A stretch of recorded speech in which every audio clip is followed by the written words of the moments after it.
So, bonsoir Patrick. Bonsoir. Ça va bien? Oui, merci. Et toi? Oui, ça va bien, merci.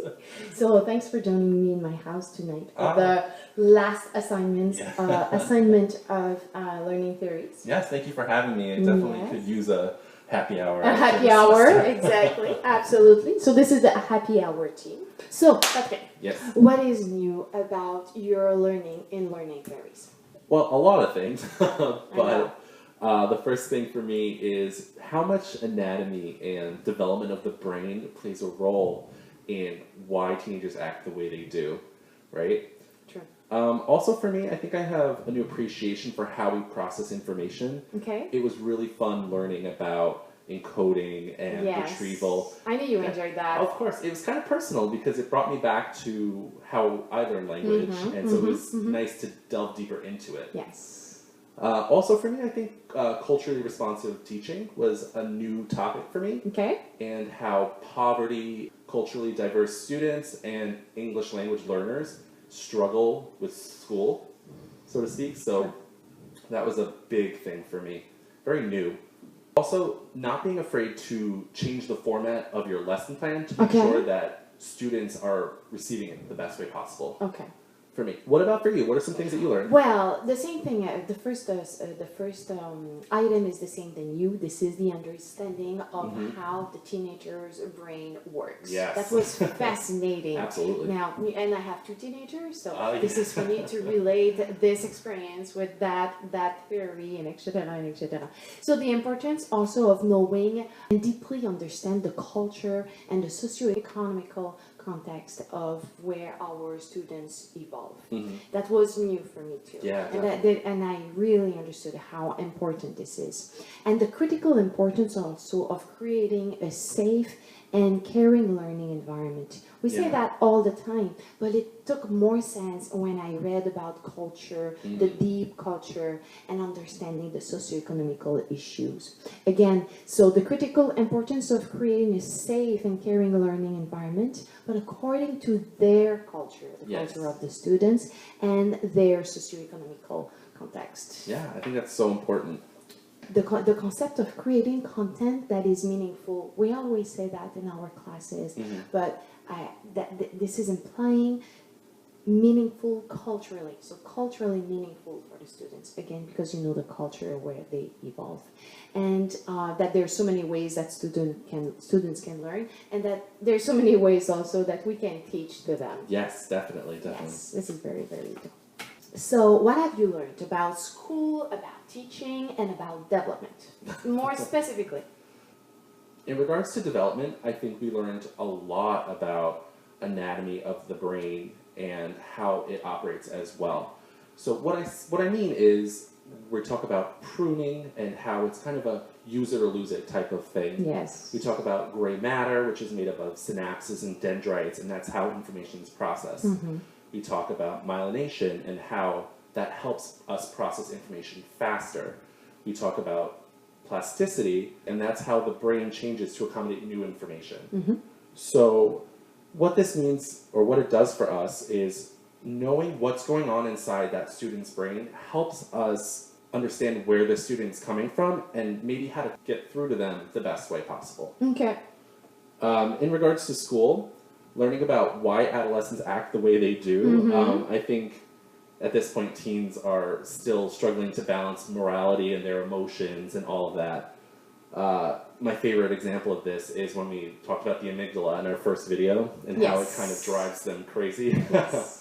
And how it's the emotional force behind why they act the way they do. It's because the frontal lobes aren't fully developed, and that's kind of their reasoning piece of the brain. What I've learned from this is not to take it personally. It's not an attack on you. You always say that. You always say that. Yeah, it's really not an attack on you. It's just them going through their emotions. That's true. Also, in regards to teaching, how important engagement is in a classroom. You need to get their attention. Otherwise, you're going to lose them, and learning will not occur. I think also that, as you said before, the content has to be meaningful or placed in a meaningful context. Also, Feinstein does a great job talking about this, incorporating visuals and music and film clips, just an alternate way of getting students' attention. And lastly, creativity, encouraging it. This is extremely possible in our concentration of French and foreign language. Sure. We are always giving examples of nouns or this gives us ways to talk about culture and food, current fashions, music, politics, dance, everything. So the media, multimedia, helps us do this. What about for you? What are some things that you learned about school? Again, we learned a lot about school. I have to say about the need. That struck me right at the beginning of the semester, not just in this class, but in other classes too, how we need to educate students, because unfortunately, sometimes they don't get the education that they should have at home. So we need to complement, sometimes a lot, their education at school. And I really wrapped my mind around this fact, and I agree, I understand it more, and I agree, and I'm better with that fact now. Okay. About teaching, how approaches and strategies needs to be very customized, and because of the brain development, where they are at in their brain development, upon their interest, the multiple ways of learning, the different ways of learning, the kinesthetic, the auditory, the visual, the culture, and again the socio-economical context, about the approaches and the strategies that are meaningful content. Those are the most powerful. Those strategies are the most powerful. Absolutely. And fun. I didn't put the fun, and fun too. The last thing is that we have to admit that a teacher is a maestro.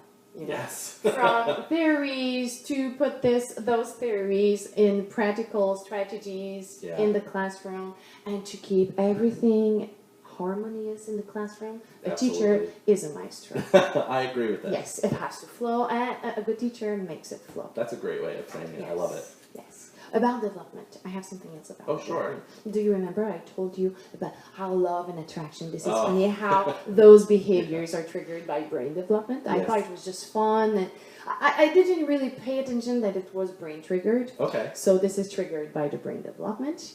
That effective parenting, I remember reading this, in how effective parenting depends more on the work conditions than the amount of time spending at work, that the parents spend at work. So if you have poor work conditions, a lot of hours, a stressful environment at work, parents tend to be less engaged in good parenting. Yes. And the development and changing of the hippocampus plus the rest of the brain allows teenagers to easily remember long text. And the fact that 10 and 11 graders can understand more complex readings. Yes, definitely. The fact that early adolescence is a favorable time to learn a new language. And this is due to the combination of the growth of the language capabilities of the temporal lobe and the memory abilities of the hippocampus. This is why this is a good favorable time for learning a new language in early adolescence. Teenagers are very susceptible, we know that, and they recover from that at about 18, thank God. The importance of being attentive to signs of distress in the classroom. Definitely. What a stressful time. Like refusal to work, or how do you say soupir? Sigh, when they work, if we want to prevent misconduct. So Sylvie, what resources would you say have assisted you in your growth this semester? And how do you think you'll use those as a new teacher? First of all, the famous video Dr. Daniels asked us to create. Three, in fact, three videos. So it is a wonderful idea. First, it's fun.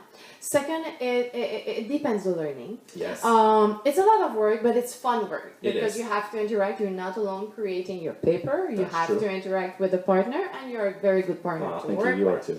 So, and I will definitely use this in my French classroom, because you know how in a language classroom speaking is a skill that we don't tend to focus enough as a teacher. It's true. So I will definitely have my students create lots of videos, at least 2 by per quarter. Yes, I think this is a very good idea. In Centroc's book, I liked, and I'm sure it's the same for you, the teaching connections, best practices, you know, those sections Yes. in Centroc's book. They were very useful because you see real strategies used in real classrooms. And how to apply the theories. Same for the sections in the things to do and the things to try and the instructional strategies in Feinstein's book.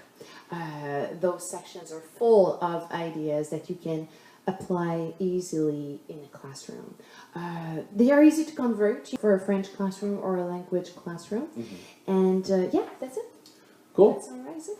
Well, speaking of videos, one of the ones that inspired me the most was Somewhere in America with those three girls doing the slam poetry reading. How effective and inspiring was that video? They were three diverse girls themselves from each other, and they just had such a message of inequality in our country these days.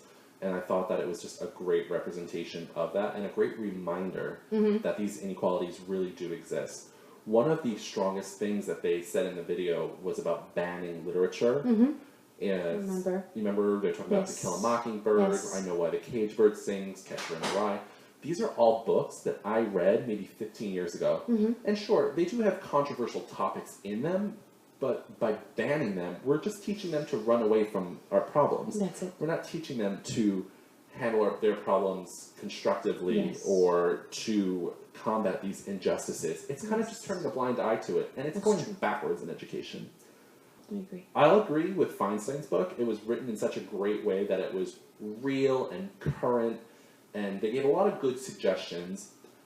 One of my favorite suggestions that Feinstein gives is having students research a country and making them a tour guide, essentially. So how easily is that to apply to a French classroom? We can have them... This is wonderful. Yeah, we can have... There's so many Francophone territories. You have Haiti, Tahiti, Canada, Switzerland, Luxembourg. You know, there's so many different varieties of places that they can learn about their culture, learn about their food, and we can have them stretch their creative muscles and create a brochure about it. True. You know, talking about it, learning new vocabulary, new food. It's great. The Culturally Responsive Teaching book by Hammond was eye-opening for me because I grew up in an ethnically diverse area, and I went to school like that as well, but I didn't witness the biases that she talks about. But that doesn't mean that they don't exist. So for me, it was a lot of opening my brain and adapting to what's really out there. This book helped me realize that CRT really is a mindset that really can help close the achievement gap that is very real and it does exist.